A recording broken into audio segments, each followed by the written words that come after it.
Halo Kak Munsri, selamat datang di podcast Gema Perubahan bersama pasangan calon nomor urut 2, Ketua dan Wakil Ketua BEM. Hari ini kita akan ngobrol seru nih bareng Gebri dan juga Satya yang siap membawa perubahan untuk kita semua.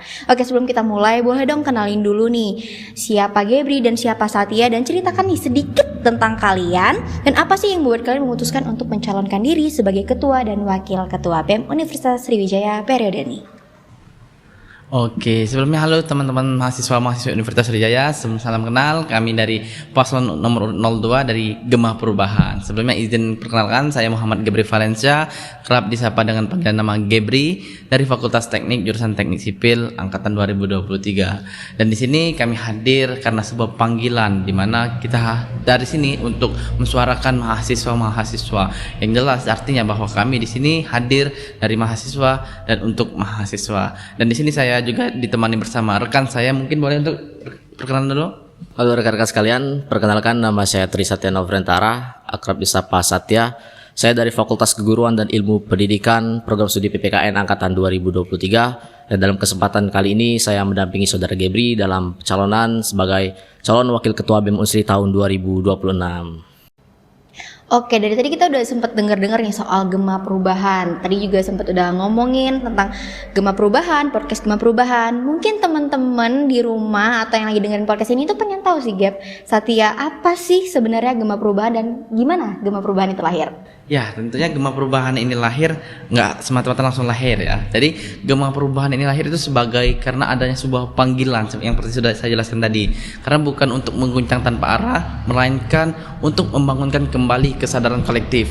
Nah, perubahan ini juga dimaknai sebagai keberanian untuk berbenah, menyusun ulang sistem kerja, memperbaiki budaya organisasi, dan mengembalikan orientasi BEM kepada kebermanfaatan yang nyata tadinya. Nah, di tengah era yang penuh ketidakpastian ini juga, kompleksitas dan ambiguitas perubahan tak lagi bisa ditunda.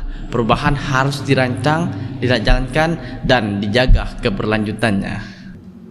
Oke, tadi udah banyak banget yang dijelasin sama Gebri ya tentang gimana sih Gema Perubahan itu lahir dan kenapa Gema Perubahan ini bisa lahir. Kita jadi penasaran nih, apa sih sebenarnya urgensi teman-teman untuk mencalonkan diri sebagai Ketua dan Wakil Ketua BEM Universitas Sriwijaya periode ini?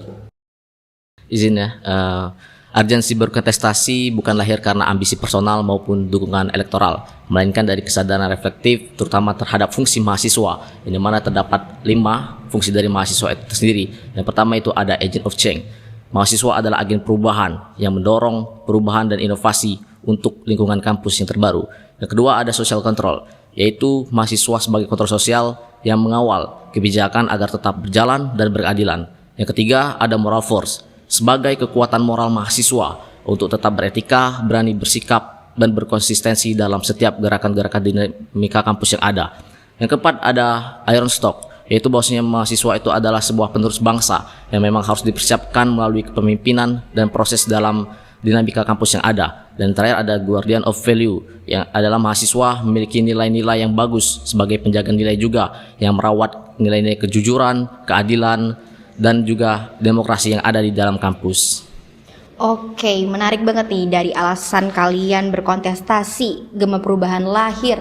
Itu sebenarnya udah membangkitkan semangat kita dan juga teman-teman yang ngedenger podcast kita hari ini. Ngomongin soal kampanye, gak afdol rasanya kalau kita gak tahu nih visi dan misi Gebri dan Satya maju sebagai Ketua dan Wakil Ketua BEM Universitas Sriwijaya tahun 2026.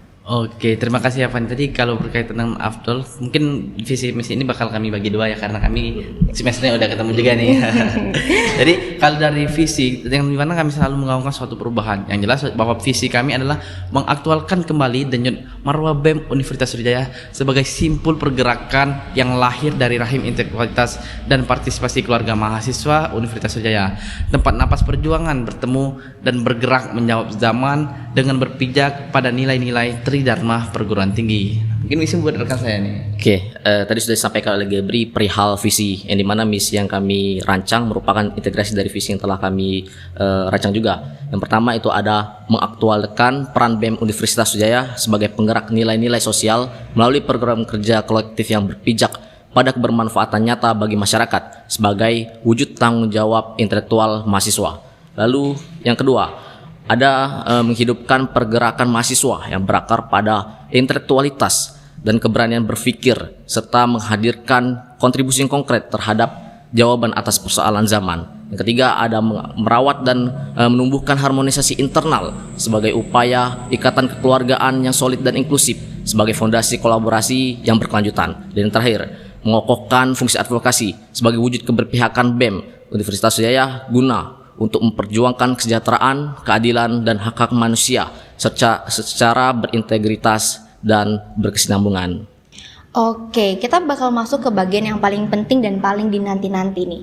Kalau seandainya nanti teman-teman terpilih menjadi ketua dan wakil ketua BEM Universitas Sriwijaya tahun 2026, kalau satu kebijakan kampus Unsri bikin mahasiswa resah, batas paling tegas kalian sebagai BEM itu sejauh mana?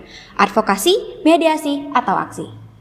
Oke, terkait dengan hal tadi ya, karena kami sadar bahwa kami dari sini lahir dari mahasiswa, dan untuk mahasiswa maka dari per hari ini juga kami nyatakan dengan tegas, maka kami akan kupas tuntas, kami akan clearkan semuanya. Maka dari itu mungkin kami akan menerima dulu, melakukan cara mungkin advokasi tadi, masukan-masukan, keresahan-keresahan dan keluh-keluh yang apa yang mereka rasakan. Kemudian kami simpulkan, kami rumuskan, kami kumpulkan, kemudian kami lakukan untuk mediasi tadi. Kemudian baru ketika dari advokasi mediasi, ketika akan hadirnya sebuah aksi yang tentunya di mana ini akan menjadi jawaban apa yang sudah kita lakukan sama-sama. Tentunya gini juga akan melibatkan semua kolaborasi ke pihak-pihak yang terlibat tadi gitu. Wah, mungkin itu keren banget sih, ya, Gebri. iya. Oke, seperti yang disampaikan oleh saudara Gebri, bahwasanya dalam setiap pergerakan itu harus ada jenjang.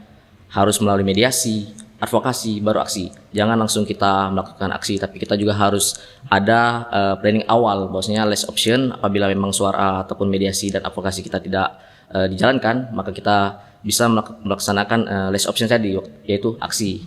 Oke, berarti setiap hal yang akan dilakukan nantinya itu harus berjejak ya, seperti yang disampaikan sama Gebri, sama Satya juga, bahwa akan ada advokasi, mediasi, atau aksi.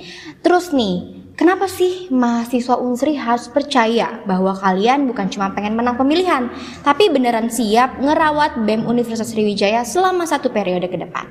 Oke, mungkin dari aku gini ya, karena mahasiswa hari ini bukan sekedar pelengkap ruang kelas. Kita itu adalah penjaga nalar, penyambung suara, dan penggerak perubahan.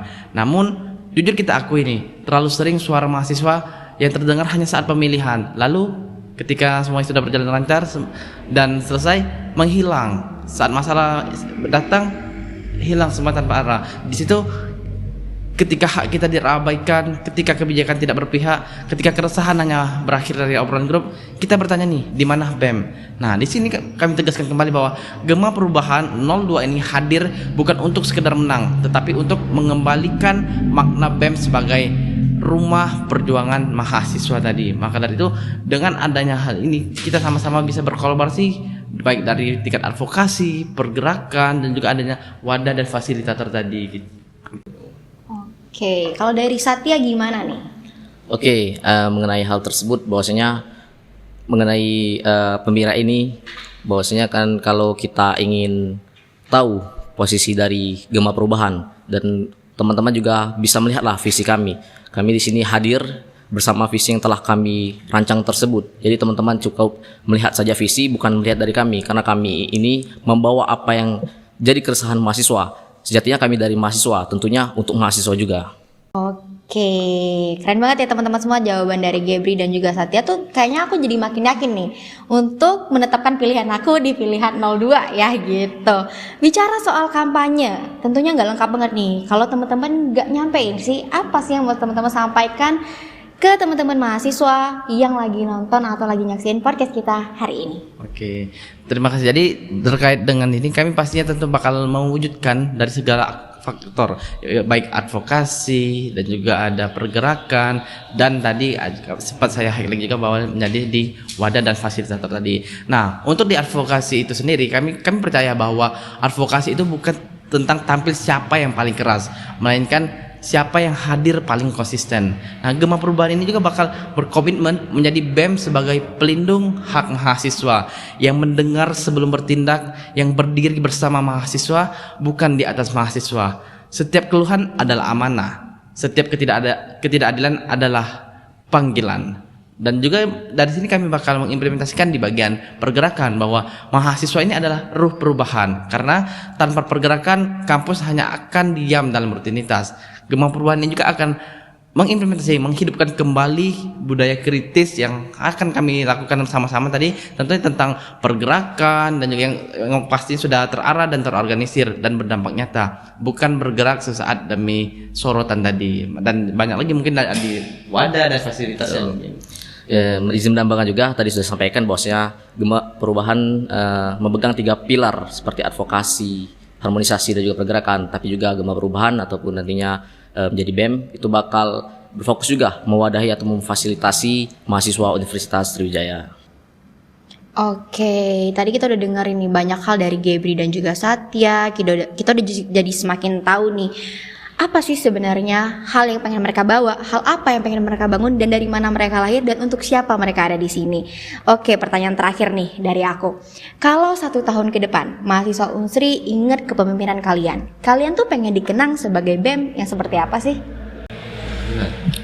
Tentunya kami ingin dikenal sebagai BEM yang berdampak ya, yang bisa berpijak pada tridharma perguruan tinggi, terutama terhadap kehidupan sosial ataupun pengabdian kepada masyarakat. Jadi sehingga bisa memberikan dampak yang positif dan juga dapat menaikkan citra dari BEM Unsri itu tersendiri. Jadi itu merupakan poin penting yang mungkin bisa diingat oleh teman-teman nantinya. Oke nih, karena kita udah banyak banget denger nih dari Gebri dan juga Satya. Boleh nih kalian kasih closing statement dulu nih buat teman-teman KM Unsri yang sekarang lagi nyaksiin podcast kita hari ini. Mungkin izin dari aku dulu ya, nanti mungkin boleh dilanjutkan Satya ya. Nah, buat teman-teman mahasiswi Universitas Sriwijaya, memilih bukan hanya soal angka di kertas suara. Memilih adalah menitipkan harapan, menentukan arah, dan menentukan apakah BEM ke depan hanya sekedar simbol atau benar-benar menjadi kekuatan. Jika kamu ingin BEM yang mendengar, bergerak dan membersamai, jika kamu ingin BEM yang berani memperjuangkan, bukan sekedar mewakili, maka satukan langkah, satukan suara bersama 02 Gema Perubahan. Oke, mungkin dari aku cukup singkat. Jangan menyesal jika kamu gagal, tapi menyesallah jika kamu tidak berubah. Dan ingat bahwa ini waktunya perubahan. Karena perubahan tidak datang dengan sendirinya, perubahan lahir dari kita yang berani untuk memilihnya dan mengambil risikonya, dari mahasiswa dan untuk mahasiswa. Oke, terima kasih banyak nih buat Gebri dan juga Satya buat waktunya hari ini. Terima kasih juga buat teman-teman KM Unsri yang udah mendengarkan podcast ini sampai dengan selesai. Jangan lupa, suara kamu itu berharga, gunakan hak pilihmu dan dukung perubahan yang positif. Ini waktunya perubahan.